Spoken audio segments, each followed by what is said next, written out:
Chair now recognizes for second round the ranking member from Illinois, Ms. Underwood. Thank you, Mr. Chairman. Secretary Noem, you've designated the Army's 250th birthday parade in Washington, D.C. on June 14th as a national special security event, meaning DHS will use taxpayer funding to help with enhanced security and support. June 14th is also President Trump's 79th birthday.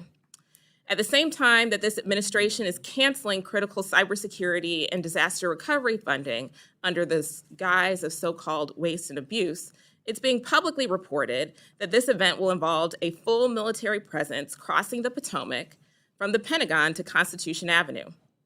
We recently received your fiscal year 2025 spend plans for the Secret Service, but the costs for this event were not included. What do you estimate you'll be spending on this, and how do you plan to pay for it? I can get those details and get back to you. I don't have them with me today, but I will certainly take that as a follow-up to your question. Okay. Do you plan to designate NSSEs for the birthdays of other branches of our armed services that do not share their birthday with the president, but also happen to be celebrating their 250th anniversaries in 2025?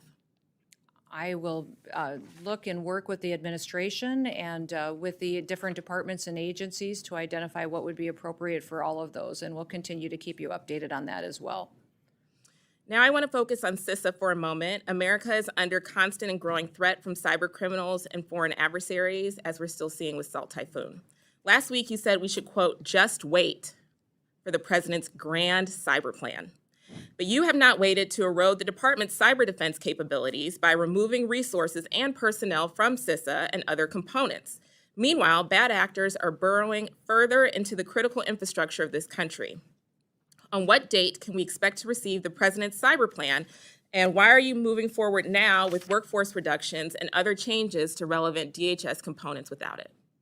CISA's mission is to hunt and harden and to work with our state and local entities on critical infrastructure. So to support cybersecurity infiltrations that would happen from enemies and bad actors when it comes to electrical grids, water systems, support those states, those small and medium-sized businesses that can't afford that kind of defense system themselves, and to go and walk alongside of them. I think one of the most alarming things that I heard when I was first nominated for this position, but before I was sworn in, I got briefings from CISA and from the leadership team and the people that were there. And one of the things that they shared with me was that they were aware of Salt Typhoon and Volt Typhoon, but they didn't know necessarily how they had happened yet or how to stop them into the future. That was alarming to me. It was alarming to me that we had the nation's top leading cybersecurity agency that didn't know how to stop the PRC and our enemies from coming in and hacking into our systems. And if we think a pandemic was scary, wait until the PRC in China comes in and shuts down our electricity. Obviously. And so our when water. are we getting So the president's cyber plan?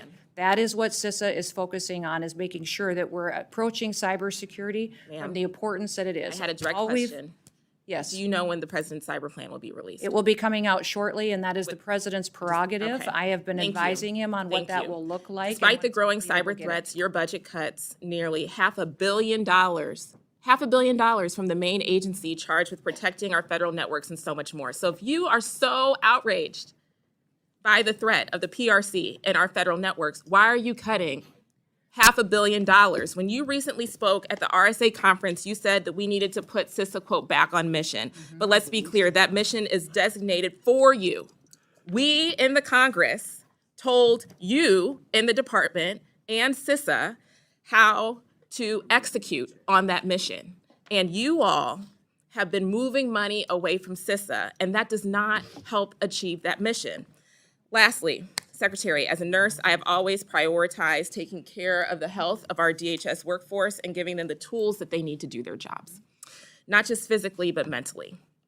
DHS has made great strides in recent years here with popular programs that provide personnel and their families with the resources that they need and the support for the mental health of our agents and officers. I hope that these programs can continue for fiscal year 2026. And I'm curious if you agree that this is a priority for the department, and will we see continued funding for it in the budget request?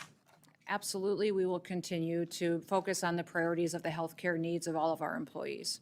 Great. Well, although we disagree on many other issues, I hope that taking care of the hardworking men and women at DHS can be an area of shared values and bipartisan success, and I'm looking forward to working on them together. I yield back.